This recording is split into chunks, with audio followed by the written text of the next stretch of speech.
Pues abrimos 40 minutos. Una primera pregunta, Samuel. Dile de 2 minutos, los minutos y la que sea Sabéis pregunta. que ser cortos y precisos, se trata de preguntar. Muchas gracias. Mi nombre es José Luis Oller. Menos de 2 minutos. José Luis Oller, soy economista. Ante todo, agradecer el esfuerzo que habéis hecho por sintetizar brillantemente muchísimos años de esfuerzo intelectual que creo que nos ha impresionado a todos. Quisiera referirme a la cuestión que habéis suscitado de las resistencias al cambio. Y en este sentido quisiera manifestar mi inquietud por el hecho de que no sé qué demonios hacen en las escuelas de ciencia política. Cuando César ha dicho que una cosa es profetizar, decir lo que hay que hacer, pero cómo hacerlo es algo que les corresponde a los políticos, me da mucho miedo, porque los políticos en muchas ocasiones son amateurs. A mí me gustaría que el mismo nivel de análisis técnico y riguroso que se aplica en economía se aplicara desde el punto a la sociología de la resistencia a las medidas que se creen necesarias. Todos sabemos que en ámbitos específicos hay grupos específicos que toman posturas específicas con ideologías o con supuestos argumentos en defensa de sus intereses, que debieran ser objeto de análisis, valoración y de estrategias de cómo compensar a estos grupos que pueden quedar perjudicados por algunas reformas que hay que hacer de todas maneras. En este sentido, creo que noto mucho a faltar, tanto en ambos libros, una última parte donde se analice en detalle, por lo menos, un caso de una estrategia para vencer las resistencias que se sabe que hay a las medidas que se proponen. ¿Creéis vosotros que podemos confiar en que la ciencia política haga un esfuerzo analítico similar al que hacéis vosotros los economistas? Yo en el libro sí que cuento un caso en el que yo por lo menos he tratado de proponer una idea con otras personas también para hacer la reforma laboral y para compensar a los perdedores. O sea que yo no estoy tan seguro que la diferencia entre el cómo y el qué sea tan radical. En particular, a mí lo que se me ocurría era a la vez que se reducía, esto es al principio de la crisis, con lo cual el Estado tenía un endeudamiento muy bajo y podía hacer un poquito usar el dinero para compensar a los perdedores, ¿no? Hacer la reforma del despido, bajando de 40 a 20 días y a la vez implementando un sistema de mochila de seguro contra el despido a la austriaca, en el que las empresas están pagando una cantidad anual y con esa cantidad anual el empleado cuando es despedido, cuando tiene que irse del trabajo, lo puede usar como seguro, pero no es un coste que tenga que pagar el empresario en ese momento, con lo cual no rigidiza el mercado de trabajo. Entonces, con las dos cosas juntas, los trabajadores iban a quedar más o menos igual de bien, pero la economía iba a ser más eficiente. Quiero decir que sí que a veces intentamos pensar en la práctica en cómo se puede hacer. Y yo creo que en ciencia política cada vez es más analítico también. Por ejemplo, la gente que escribe en Politicón son extremadamente analíticos y tienen unos análisis. Es un blog que les recomiendo y que tiene un libro nuevo que se llama La urna rota, que está muy bien. Y ellos muchas veces hacen un poquito el análisis. Por ejemplo, tenían una entrada reciente explicando cómo Podemos iba a cambiar, haciendo simulaciones de Monte Carlo, o sea, tirando muchas simulaciones de los resultados electorales, cómo Podemos iba a cambiar la configuración de fuerzas en el Parlamento español. O sea que yo creo que sí que hay un nivel un poquito más alto de análisis del que les estás permitiendo a los científicos políticos, y yo creo que sí que estamos intentando usar ese análisis para pensar un poco en el cómo. Esa sería mi respuesta. Samuel. Sí, espera, sí. Yo insisto, José Luis, en que son oficios distintos y te recomiendo 2 películas. Una es Lincoln y la otra, que la vi el otro día, la cogí del videoclub de mi pueblo, La guerra de fulanito de tal, que la hacen Tom Hanks y Julia Roberts. Sí, Eso es lo que hacen los políticos, aunan voluntades. ¿Cómo? Corramos las cortinas, ¿vale?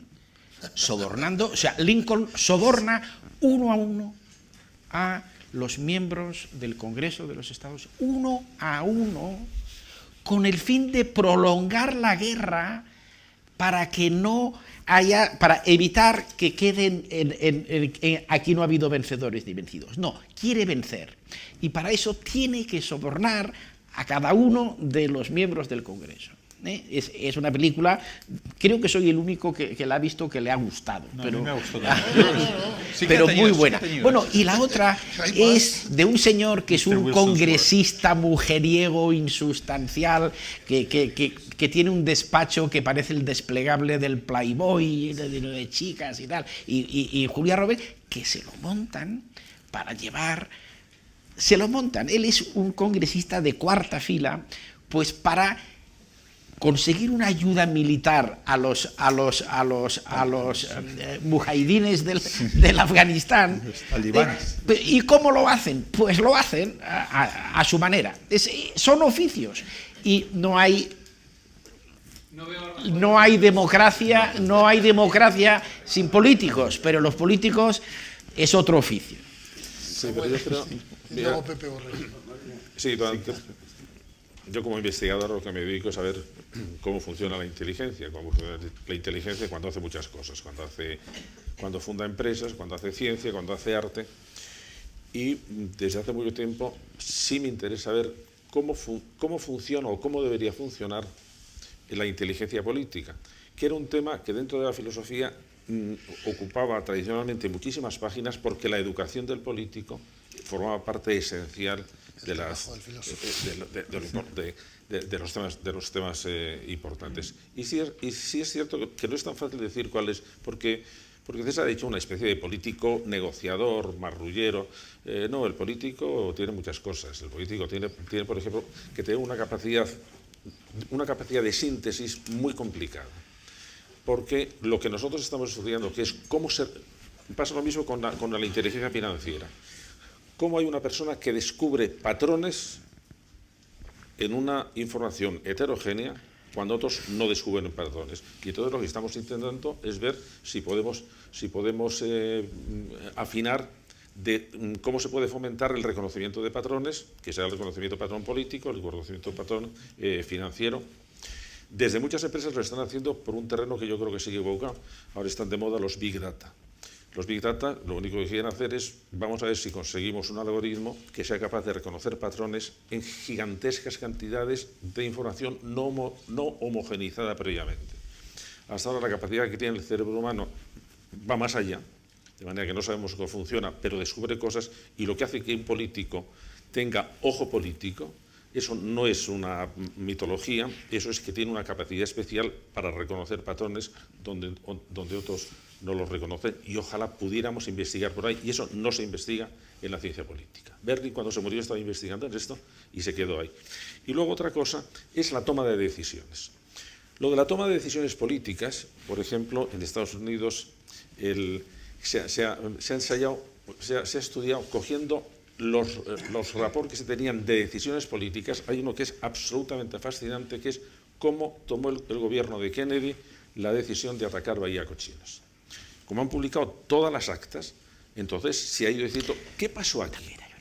¿Cómo se tomó esto? ¿En qué momento cambiaron unos de bando? ¿Por qué lo hicieron? Y entonces lo de la toma de decisiones es un problema porque funcionan causas muy irracionales. Muy irracionales. Cuando Keynes dice, quien toma las decisiones son los animal spirits, está diciendo, porque lo que tienen las emociones es que reconocen patrones muy bien, y si tienes buena suerte te lo acierta. Y en tercer lugar, que con todo lo que sabemos ahora todavía no sabemos exactamente predecir cómo se van a movilizar las cuestiones sociales. Es decir, los movimientos sociales son muy complejos y no podemos predecir, y claro, la política tiende hacia ahí, y siempre hay, y la economía también.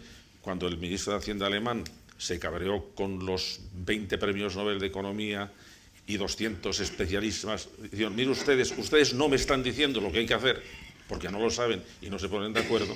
Lo que estaba diciendo es la dificultad que tenemos de tratar la complejidad y de saber cómo podemos predecir a través de la complejidad. Lo de los Big Data va por ahí.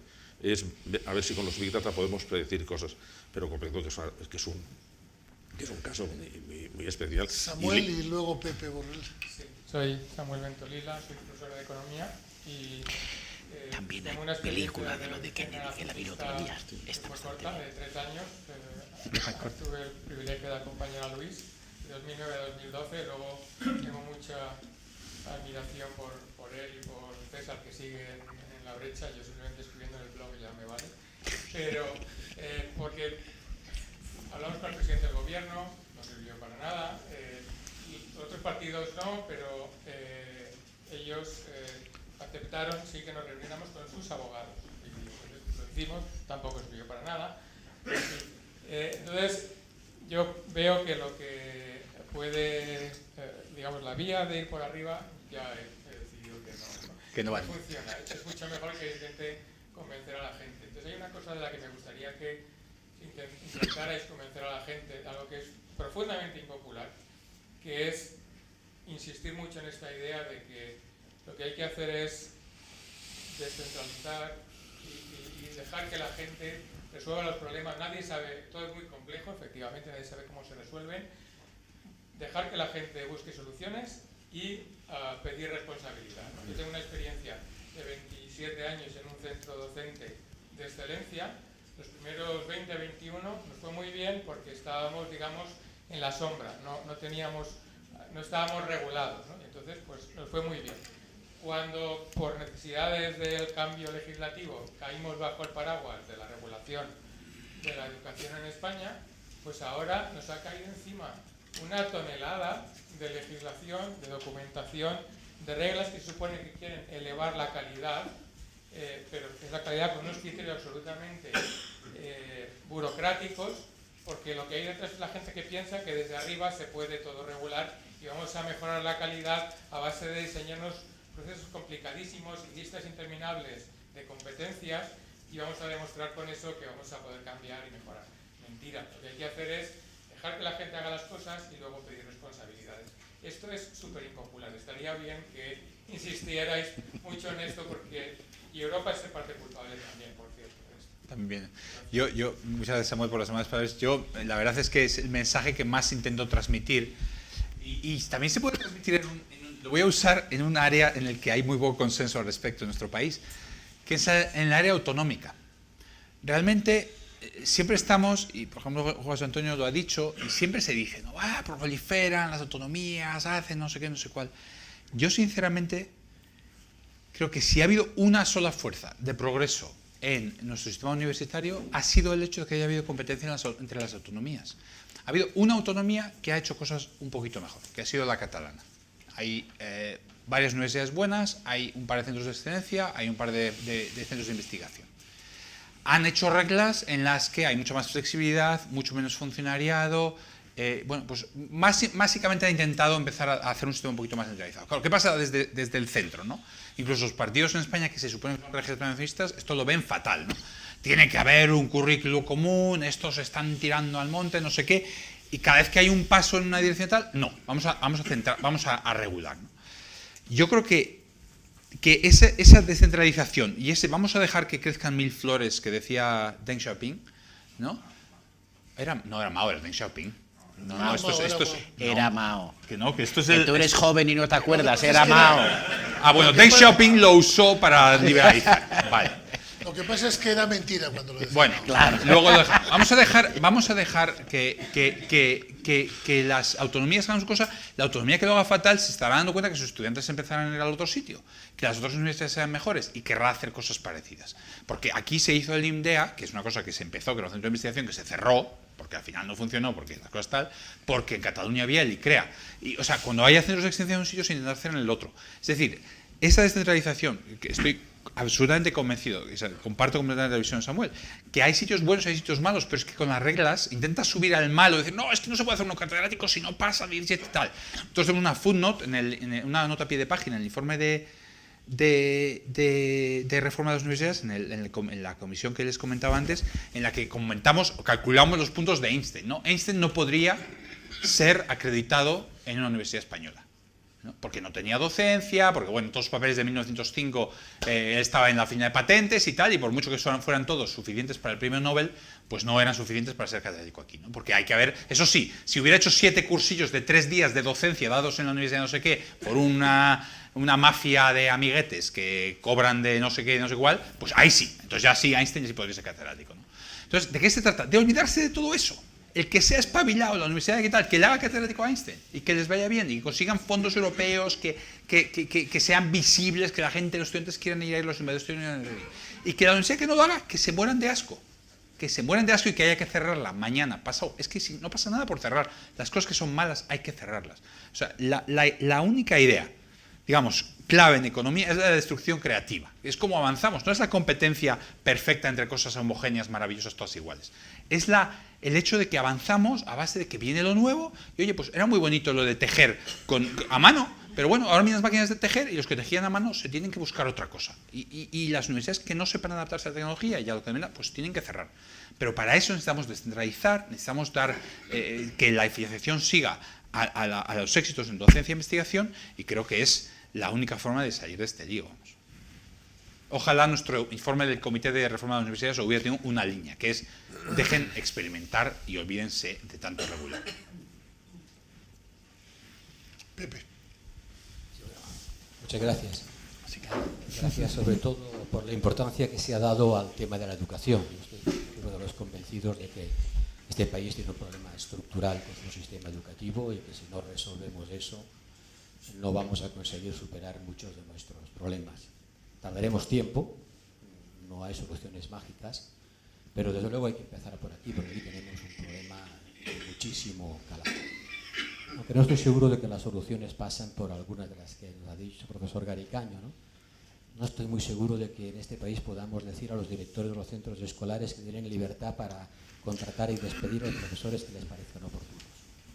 Dudo mucho de que su implementación práctica no estuviera exenta de muchísimas desviaciones, que por supuesto luego las corregiríamos y tal, pero habría que ver cuánto tiempo se tarda en corregirlas y con cuánto desgaste hemos incurrido por el medio, ¿no? También me parece muy importante lo que has dicho de que nuestro sistema educativo es enciclopédico, ¿no? Explicas y esperas que repitan lo que has dicho. Tengo una experiencia como catedrático de universidad, que ahora vuelvo a ser, de haber tenido una huelga de estudiantes porque se oponían a cómo hacía yo los exámenes. Se consistía en dejarles ir al examen con todos los libros que quisieran. Eso les parecía una verdadera cosa insoportable, y había que hacer huelga contra eso, porque si podía llevarse el libro, ¿qué diablo les iba a preguntar yo? Bueno, era un ejemplo que puedes añadir en tu ritual de ejemplos, ¿no? En cambio, tengo muchas discrepancias con lo que ha dicho Molinas, muchas. Creo que has incurrido en muchas inexactitudes, en algunos casos, perdón por la palabra, falsedades, ¿no? En todo caso, no tengo tiempo de entrar en todo, ¿no? Pero el por qué los catalanes se quieren independizar ahora, porque España funciona mal, parte sí, pero en poca parte. La reforma de Schroeder, hemos de ser todos como Schroeder. Discrepo profundamente, las reformas de Schroeder no explican la actual prosperidad alemana, más bien explican el deterioro de sus estructuras sociales y económicas, y si todos hubiésemos hecho lo mismo que los alemanes, hubiésemos hundido a Europa en una recesión de caballo. Es decir, no tengo tiempo de profundizar más. Discrepo en lo que has explicado de lo bien que ha ido Europa en los últimos años, que por fin Juncker ha ganado las elecciones. Juncker no ganó las elecciones, entre otras cosas porque ni siquiera era candidato.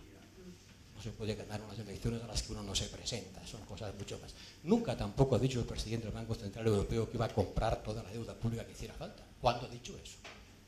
Nunca lo ha dicho, y es más, en todas las medidas que ha listado hasta la fecha, no está incluida la lista. Junqueras, tengo entendido que independentista de pro, decía hace pocos días que aunque España fuese el país más perfecto del mundo, más demócrata y tal, él no quisiera ser español por una cuestión de dignidad. No se rían, porque lo sienten muy profundamente. No es porque España vaya mal, es porque es un hecho distinto. Aunque fuera muy bien, no quisieran ser españoles. Claro que lo que tú has dicho, César, lo acaba de decir también la Sara Pallín catalana, la señora, la líder del movimiento catalán por independencia, cuando ha dicho: lo que ha pasado con el señor Pujol no hubiera pasado si Cataluña hubiera sido independiente. Sí, pues tampoco se rían, porque lo sienten profundamente, porque lo creen, porque creen, como ha dicho la señora en cuestión, que Cataluña lo malo que tiene es porque les contamina lo malo de España. Entonces, no es que España vaya mal, son otras consideraciones. Y perdóname, no podemos decir que por un lado están los profetas que no cometen la vulgaridad de presentarse a las elecciones. Y por otra parte, los políticos, que son los encargados de aplicar en la práctica lo que los profetas profetizan. No, perdóname. El político no es el amanuense que instrumenta los sueños visionarios de alguien que se mantiene fuera del contraste con la opinión, con el voto. El político tiene la obligación de tener, y si no, no es un político, un proyecto. Tanto más que cualquier profeta. El político es también un profeta, en el sentido de que tiene una visión de la sociedad que la presenta a sus conciudadanos para, si la apoyan, intentarla aplicar. Pero esta división maniqueísta, por un lado estoy yo, el profeta, que insisto, no tengo por qué someterme al control de los electores porque sé lo que hay que hacer y advierto de lo que os pasará si no hacéis lo que os digo que tenéis que hacer. Y por otra parte está el político que compra las voluntades necesarias para conseguir aplicar lo que el profeta ha predicho. Perdóname, me parece profundamente antidemocrático. Y en todo caso estoy profundamente en desacuerdo. Tienes que conseguir el apoyo de la gente para hacer lo que quieres hacer. Y no vale con lamentarse de que lo que yo quiero hacer es muy bueno, muy sabio y muy justo, pero no me apoyan. Pues si no te apoyan, muchachos, dedícate a otra cosa. Porque para hacer las cosas hay que conseguir apoyos. Josep, y responde a la pregunta de la resistencia al cambio. ¿Cuál es, en tu opinión, la razón? Por supuesto, los intereses que tú tocas. Naturalmente que sí. Los intereses creados, las resistencias son el resultado de que tú afectas a la situación de la gente. A mí lo que me produce un cierto resquemor es decir, el profeta propone y el político implementa. No. El político es el que propone. Es el hombre o la mujer política que tiene una visión de la sociedad y plantea esta visión a su gente y trata de conseguir los apoyos para conseguirlo. Y en el campo educativo, Blair seguramente ganó las elecciones cuando las ganó porque tocó una fibra sensible a la que tú te has referido cuando dijo: yo voy a echar o haré que se pueda echar a los malos profesores de las escuelas. Y esto le dio un enorme apoyo social porque hay muchos padres hartos de soportar a malos profesores en las escuelas. Pero no lo dijo un profeta, lo dijo un señor que se presentó a las elecciones. Perdóname que me haya sentido profundamente tocado en esta división de que el profeta sabe lo que hay que hacer y el político que lo haga si puede, si no, pero para él. En fin, Cataluña, Alemania, Europa, y dice, hemos progresado mucho en los últimos años. Sí, a la fuerza ahorcan. Claro que hemos progresado, con el agua al cuello y al borde del abismo. Sí. Pero tienen razón, tanto Marina como tú, el problema que hemos creado es que hemos trasladado la capacidad de decisión democrática al espacio sideral. La democracia nacional se ha vaciado y no ha encontrado un lugar en una instancia supranacional. Y Ciudadanos siente, y lo siente con razón, que ha perdido capacidad de control sobre las decisiones políticas. Yo creo que son... Bien. A lo mejor algún profeta por explicará alusiones, no eres el primero. También Jordi Sevilla intentó quitar de los focos de la luz el qué, si no decía también el cómo. Eso no estoy de acuerdo y no me voy a callar por más que los políticos me digáis qué es lo que tengo que hacer. Es decir, ponerme en vuestro papel o convertirme en un político. No, señor, no gracias. No gracias. En el tema de Cataluña, yo te recuerdo, como me ha apuntado aquí Luis, claro, he dicho, es un problema crónico que está pasando una fase aguda. En 2007, en plena burbuja, el independentismo en Cataluña estaba por el 15% en las encuestas. ¿Qué ha pasado ahora? ¿También crees tú que a la gente se la engaña con TV3, con Cataluña Radio, con esa propaganda institucional infame, estoy de acuerdo, que hace la Generalitat? En Cataluña, como en Extremadura, Josep, hay libertad de prensa. La gente ve TV3 y tiene una audiencia absolutamente minoritaria. La gente lee La Vanguardia, lee el ABC y El Mundo y escucha la COPE. Hay libertad de prensa. Los catalanes no somos tan imbéciles, con perdón, como para dejarnos engañar por esta gente. No, esta fase aguda, este incremento del independentismo, se debe al deterioro de la situación en España y la pérdida de la capacidad de integración, entre otras causas. ¿Ha habido propaganda? Sí. ¿Hay un señor Junqueras que dice? Sí. ¿Hay una monja y la señora Forcadell que también dicen? Sí. Pero esto yo lo he caracterizado en un artículo que saqué a principios de año en El País como una visión del mundo de los hobbits. Somos la comarca. Aquí no hay nada. Vamos a ver, parece mentira que el público catalán no se dé cuenta de que en Cataluña la corrupción lucha por el oro del podio con Andalucía. Es distinta. Ahora estamos con Pujol. No, el problema es el 3% que sacó Maragall y lo retiró cuando le fueron a ver de su partido y le dijeron, es que nosotros también. No, Cataluña tiene muchos problemas y son parecidos a los de España. Pero, vamos a ver, ¿cómo hemos pasado del 15% al 40%? ¿Engañando a la gente? No, hombre, no son imbéciles. No son imbéciles. Hay un malestar en Cataluña y hay un malestar en La Rioja. Cataluña tiene una vía de escape, angosta, ilegal, lo que quieras. Es la que intenta coger. Y en La Rioja esto no existe. Lo último. Has dicho muchas cosas más, pero nos estaríamos aquí hasta demasiado tarde. Whatever it takes, dijo Draghi. Whatever it takes. Y el mercado se calmó y cambió.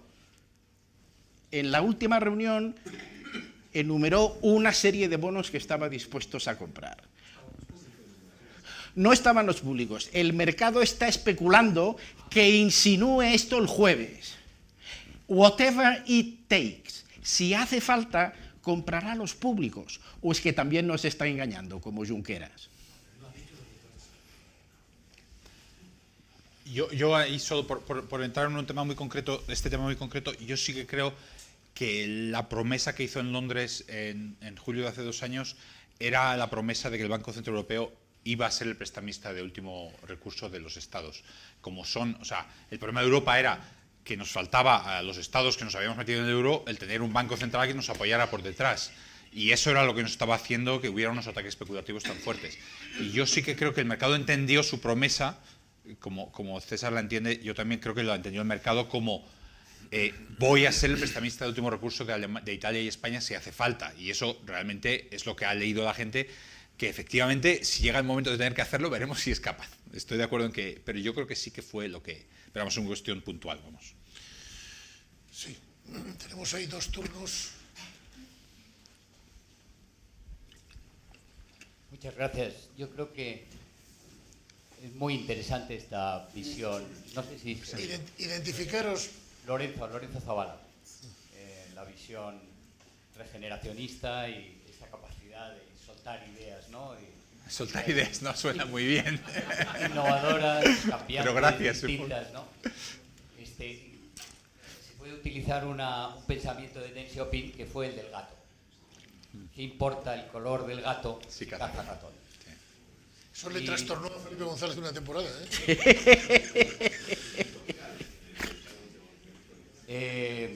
Claro, allí no hay partidos políticos, no hay una defensa de la democracia.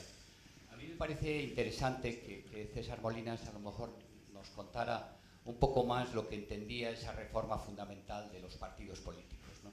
Y de cómo eso puede regenerar el diálogo político.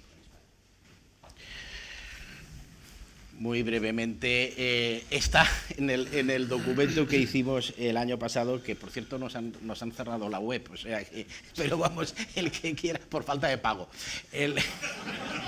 Pues es barato, Pagaré no, básicamente es decir, los partidos políticos no pueden ser entidades autorreguladas, por 2 razones. Una, tienen el monopolio de la representación política, los monopolios se regulan, pero dos, se financian con fondos públicos. O sea que hay que ver qué está pasando en Europa, y en Europa pasan muchas cosas, pero siempre hay una regulación que no puede dejarse a un partido político que diga don Luis Barqué y no pase nada, no. Entonces, en Alemania, por ejemplo, están, a ver si ahora acierto, Josep, están reguladas que hay que hacer congresos cada 2 años. Esto aquí me han dicho en España que en España es imposible, que no se puede hacer, no sé por qué, se puede hacer en Alemania y aquí no. Hay que hacer lo que aquí se llaman primarias, y las elecciones a los cargos de responsabilidad del partido tienen que ser por sufragio universal y transparente. Y aquí tengo que reconocer que por lo menos el Partido Socialista ha hecho avances en esta dirección, o ha mostrado ganas de hacer avances en esta dirección. No todos, yo diría que no la mayoría ha seguido aquí. Yo tengo una empresa y hago las cuentas, ¿no? Y voy al registro y no me las registran si no van acompañadas de una auditoría. La auditoría forma parte de las cuentas. Entonces, ¿por qué los partidos políticos no hacen cuentas auditadas? O por la auditoría dejaron Caja Madrid. Oiga, mire, siempre es mejor una auditoría que no tenga auditoría. Y si la auditoría va mal, pues ya pediremos responsabilidades. Las primarias, también el Partido Socialista está haciendo avances en esta dirección. De momento es de los pocos, si es que hay alguno más. O sea, no, copiar lo que pasa es muy heterogéneo, pero el Congreso del Partido Conservador, siempre inglés, siempre empieza con la misma pregunta. ¿Hay alguien en la sala que quiera competir con el primer ministro? Challenge. Y bueno, Thatcher dimitió antes de que esto ocurriera porque sabía que iba a pasar. Ella echó las cuentas y su marido le recomendó que no las peleara porque no le salían claras. Bueno, democracia interna y control externo, sobre todo de las finanzas. Yo creo que la idea es un poquito la que estamos discutiendo con los centros educativos, ¿no? Ahora mismo los partidos políticos tienen una estructura, y los sindicatos y las organizaciones empresariales tienen una estructura muy vertical, en la que desde arriba se determinan muchas cosas, y en las que la carrera de los miembros del partido depende quizás excesivamente, o en nuestra opinión excesivamente, de cómo satisfaga a sus jefes, ¿no? No depende tanto de que sus votantes concretos estén contentos, sino de que sus jefes están contentos, ¿no? Esto lo vemos en los casos, por ejemplo, que ha habido recientemente en el Partido Popular, con estas personas en las diputaciones, Baltar, esta situación de esta tragedia que se vivió en León, en los que los presidentes de las diputaciones, pues básicamente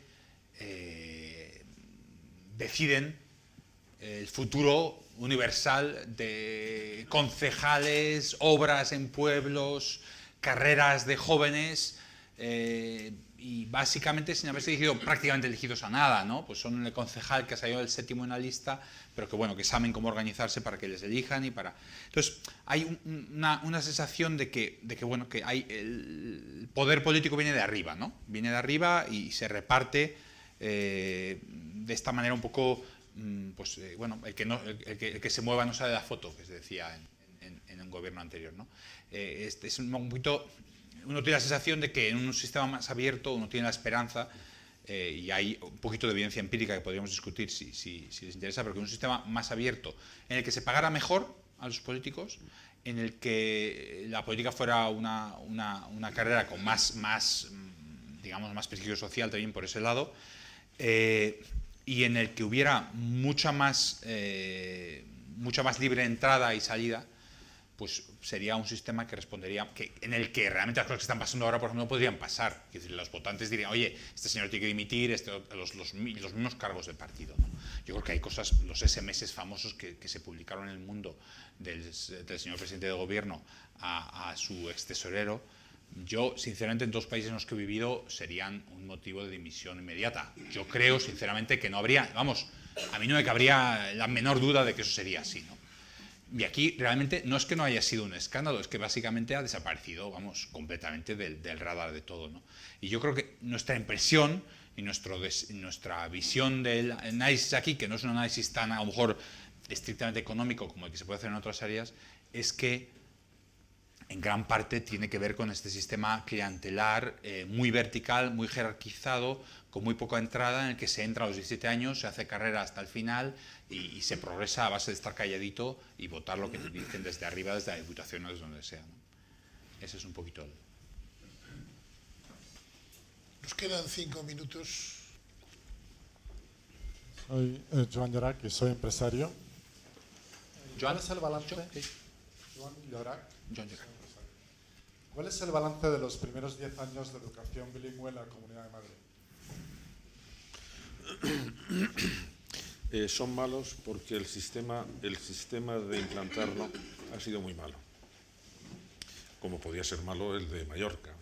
Es decir, no se puede intentar 2 cosas. Una, que dé inglés un maestro que no sabe inglés, y además que dé una asignatura en inglés, con lo cual los niños ni se enteran de la asignatura ni se enteran del inglés. De manera que estaba muy bien intencionada, pero mientras no se tenga un profesorado que sea capaz de aplicar en las escuelas, realmente no es bueno. Yo no estoy de acuerdo. sí, que tampoco. Yo creo que si esperamos a tener el profesorado con la asignatura y esperamos a tener la asignatura con el profesorado, no vamos a avanzar nunca. A mí me gusta muchísimo la idea. Me gusta porque la es idea muy sí, la realización no. el abrir Porque un poquito dar sociales en inglés a niños que no saben inglés por profesores que no saben inglés es como en Valencia cuando quisieron dar clases en la ciudadanía en inglés y tuvieron que contratar a un profesor que tradujera para que los niños se espabilan en 5 minutos. Mis hijos han estudiado en inglés o han estudiado en holandés, no sé, yo lo que he visto, todos los chicos de alrededor mío que viajan, que cambian de país, es que los pones en el cole y en 2 meses... Pero tienen que tener profesores que sepan. Sí. Es decir, mejor que sepan inglés los profesores. Que hay que coger reevaluación. Vamos, Si es una cosa de cuestión de evaluación, pero exactamente qué es lo que han aprendido. Si ahí no es cuestión de opiniones, es qué es lo que han aprendido. Déjame que te dé un ejemplo que no es una teoría, ni tan siquiera una historia de lo que me da, un ejemplo. Yo vivo en un pueblo que se llama El Boalo, que tiene un colegio público bilingüe, que es el Colegio de San Sebastián, ¿vale? Vamos a ver, primero, ¿es público o concertado? Público. No, es que los concertados también son públicos. No es concertado. El concertado está un poco más allá. Este es público. Este es de la Comunidad de Madrid. ¿Vale? Mi hija, cuya lengua natural es más el inglés que el español, tiene un amigo de su edad en la casa de al lado, ¿vale? Que es una casa pues igual que la mía, son 2 chalés gemelos. Ese niño ha ido a ese colegio. Ese niño habla inglés, ahora está ya en bachillerato, ese habla inglés. César, el programa, sí, te estaba poniendo un ejemplo, y el programa fue gradual. Se importaron profesores nativos a un coste que fue criticadísimo por los sindicatos, etcétera, y el programa se ha ido extendiendo. Por supuesto que había profesores que les tocaba asignatura de inglés que no sabían inglés, ¿vale? Bueno, pero el programa yo creo que ha avanzado y que es un buen programa. Y esto es uno de los aspectos de las cosas que se han hecho en Madrid, y no tengo ningún interés, nunca he votado y no creo que vote al Partido Popular, pero se hacen evaluaciones de los centros que se publican. Eso es importante. Hay una cierta libertad de movimientos de alumnos entre unos centros y otros. Queda, pero yo creo que la dirección es la correcta. Una última cuestión a Charlie Alonso Zaldívar, aquí. Penúltima y última de Charlie. Bueno, entonces juntas las 2, porque si no, sí, se nos juntas pasa las 2, porque 9. si no, no salimos. Hemos ido de precisión militar hasta ahora y de repente nos vamos a ir de la hora. ¿Cómo? ¿Otra vez? Preséntate otra vez. Francisco Martínez. Mi pregunta es para los regeneracionistas. En el siglo XIX hubo un movimiento regeneracionista y ya sabemos cómo acabó la historia. Yo os quería preguntar si teméis que vuestros esfuerzos caigan en saco roto como cayeron entonces, si estáis haciendo alguna cosa que sea diferente. Hombre, si Joaquín Costa, o sea, si piensas un poquito cómo funcionó esos movimientos, realmente llevan, vía Ortega, etcétera, a la Segunda República, ¿no? O sea, tampoco es evidente que fracasaran, aunque luego vino la Guerra Civil y nos dimos de bofetadas como solemos hacer. Entonces, sí, tienes como varios periodos, ¿no? Jovellanos, luego Larra, luego Costa y compañía y tal, en los que la gente pues escribe cosas, dice, uy, los males de España, ¿no? Yo, no sé, yo creo que al final es mejor verlo desde otra perspectiva que decíamos antes, un poquito desde abajo, ¿no? Que es, oye, poco a poco todos vamos aprendiendo, vamos entendiendo mejor lo que nos pasa, entendemos mejor a base de hablar y de pensar y discutir en sitios como este cuáles son los problemas que tienen solución y que podemos intentar solucionar. Y yo creo que yo creo que al final hay que ser optimista, ¿no? Yo creo que al final la sociedad tiene ganas de hacer las cosas mejor y oye, las cosas han mejorado mucho, como decía César antes. Oye, pues desde el año 78 hasta el año 2000, pues España realmente en muchas direcciones pues mejoró, en todas las direcciones mejoró muchísimo, ¿no? O sea que yo creo que no se puede decir, oye, nada tiene nunca solución, ¿no? Yo creo que el momento de ahora es un momento de realmente reconocer que, como decía César antes, yo creo que hay un problema realmente estructural, que hay problemas realmente en nuestra sociedad que requieren un cambio, digamos, de modelo y que bueno, y que yo creo que es un momento de tratar de hacer esa reflexión y de empujarla, ¿no? Eso es un poquito